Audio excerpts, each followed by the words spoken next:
Topladım gülleri, düştüm yollara. Yolum yine uzar patikalara. Mevlam rahm eyliyor bütün kullara. O yüce Rasul'den ayrılıyorum. Mevlam rahm eyliyor bütün kullara. O yüce Kabe'mden ayrılıyorum. Açılsın da yollar, sana geleyim. Açılsın da yollar, sana geleyim. Öyle özledim ki seni ey Resul. Öyle özledim ki seni ey Resul. Yoruldu yüreğim dert çeke çeke.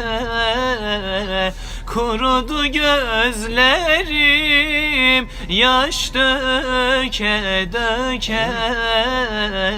Yolların üstüne gül eke eke.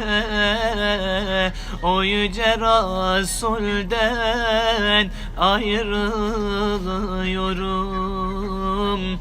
Yolların üstüne gül eke eke. O yüce Kabe'mden ayrılıyorum.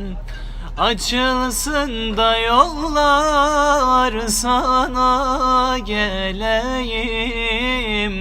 Açılsın da yollar, sana geleyim. Öyle özledim ki seni ey Resul. Öyle özledim ki seni ey Resul.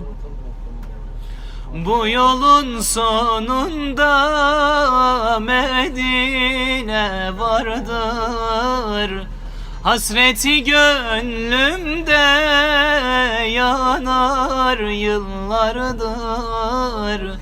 Her mevsimi güldür, yeşil bahardır. Açılsın da yollar, sana geleyim. Her mevsimi güldür, gonca bahardır. Açılsın da yollar, sana geleyim.